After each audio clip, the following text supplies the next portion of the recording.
میرے محترم بھائیوں، ایک سوال، نماز میں دل نہیں لگتا، نماز میں دل نہیں لگتا، کیا کریں؟ اس کا ایک ہی حل ہے، جتنی نماز ہے نا تھوڑی سی، اس ساری نماز کا ترجمہ سیکھیں۔ ابھی تو آپ کی فنگر ٹپ پر ہے، پی ڈی ایف کے اندر کیا کیا کچھ ہے، کھولیں نماز، اس کا ترجمہ الحمدللہ رب العالمین، جتنی دعائیں ہیں ان کا ترجمہ سیکھیں۔ جب آپ کو ترجمہ پتا چلے گا، آپ جب پڑھیں گے آپ انڈرسٹینڈ کریں گے۔ ایک بندے کو انڈرسٹینڈ ہی نہیں ہوتا، وہ طوطے کی طرح پڑھ رہا ہے، اسے کوئی فائدہ نہیں پہنچاتی نماز۔ ان الصلاۃ تنہا عن الفحشاء والمنکر، ہمیں برائی اور گناہوں سے نماز کیوں نہیں روکتی؟ کیونکہ ہم نماز کو سمجھتے ہی نہیں، ہم تو رکعتیں ادا کر کے جاتے ہیں۔ جب آپ کو پتا ہے، میں نے کہا الحمدللہ رب العالمین، یا اللہ ساری تعریفیں تیرے لیے، تو رحمان اور رحیم ہے، تو قیامت کے دن کا مالک ہے، یا اللہ ہم تیری ہی عبادت کرتے ہیں، تجھی سے مدد مانگتے ہیں، یا اللہ ہمیں ان کی راہ پر چلا جو سیدھے لوگوں کی راستہ ہے، جن پر تو نے انعام کیا، یا اللہ یہودیوں عیسائیوں کے طریقے پر ہمیں نہ چلانا۔ جو یہ دعا یعنی سورہ فاتحہ کا ترجمہ پڑھے گا میرے بھائیوں، وہ کبھی بھی یہود و نصارہ کے طریقے پہ چلے گا۔ سبحان ربی العظیم، یا اللہ تو پاک ہے، تو میرا رب ہے، تو بہت عظیم ہے۔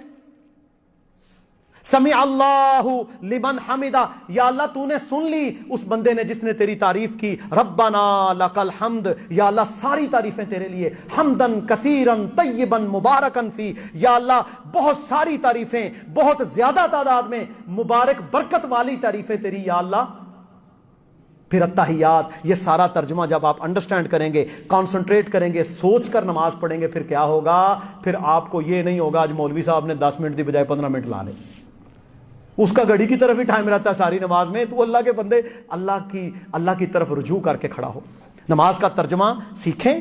اور ایک اور کام، اللہ کے نبی نے کیا فرمایا؟ فرمایا جب تو اللہ کے دربار میں آئے نا تو یہ ذہن بنا کے آ، ان تعبد اللہ کأنک تراہ، کہ تو اللہ کو دیکھ رہا ہے۔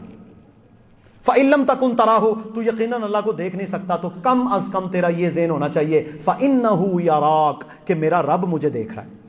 یار مجھے یہ بتاؤ، ایک چھوٹے درجے کا افسر، یہ ڈی پی او، ڈی سی او، کوئی چھوٹے درجے کا افسر ہو، آپ اس کے سامنے لباس پہن کر جاتے ہیں، کیا اس کے سامنے آپ ہینکی پینکی حرکتیں کرتے ہیں؟ کوئی اپنا ناک صاف کرے گا کسی ڈی سی او کے دفتر میں اس کے سامنے بیٹھ کر؟ 100 رکھ رکھاؤ کرے گا، ایک ادنا سا افسر ہے یہ، کوئی اس کی وقت نہیں ہے، اور رب العالمین کے دربار میں آیا، اسے پرواہ کوئی نہیں، کوئی بالوں سے کھیل رہا ہے، کوئی داڑھی سے کھیل رہا ہے، کوئی سوچ رہا ہے، کوئی حساب کتاب لگا رہا ہے نا۔ تم اللہ کے دربار میں آئے ہو، تمہارا اللہ تمہیں دیکھ رہا ہے، تمہارا ایک ایک ایکشن تمہارے اللہ کی نظر میں ہے، تمہارا اللہ پسند کرے گا۔ دیکھ میرا بندہ 10-15 منٹ میرے دربار میں کھڑا رہا، ایسے کھڑا رہا الرٹ ہو کر، میری عبادت کے اندر دل لگا کر، اس کا پورا ذہن میرے ساتھ منسلک تھا، یہ اللہ کو پسند ہے۔ تو یہ 2 کام کریں گے، نماز میں انشاءاللہ دل بھی لگے گا۔ اگلا خطبہ جمعہ انشاءاللہ تعالی ہم، بہت سارے بھائیوں نے سوال کیا، ہم نا طہارت، وضو میں غلطیاں، غسل میں غلطیاں، یہ دیکھیں بیسک سوال ہیں۔ پچھلے دنوں میرے پاس ایک بندہ آیا، کہتا ہے ہماری شادی ہوئی، ہمیں پتہ ہی نہیں غسل جنابت کا طریقہ کیا ہے مسلمان اور ڈگری ہولڈر ہے۔ کیا فائدہ تیری ڈگری کا اگر تجھے بیسک طہارت کا علم ہی نہیں؟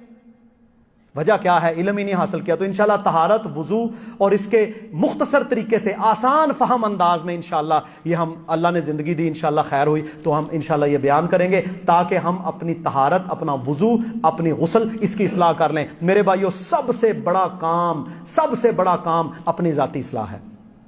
جب آپ نے اپنی ذاتی اصلاح کر لینی ہے انشاءاللہ، پھر ساتھ بھی آپ کے نور کی کرنیں پھیلنا شروع ہو جائیں گی۔ اللہ رب العزت مجھے اور آپ سب کو عمل کی توفیق عطا فرمائے۔ سبحان ربک رب العزت عما یصفون وسلام علی المرسلین والحمد للہ رب العالمین۔ ایک اور بات ذہن میں رکھیں، ہر جمعے کے بعد الحمدللہ ہم سوال و جواب کی نشست کرتے ہیں۔ یہ بڑی اہم چیز ہے کہ ہمارے مرکز میں اس مسجد مکرم کے اندر آپ کو موقع دیا جاتا ہے کہ آپ آئیں اور سوال کریں۔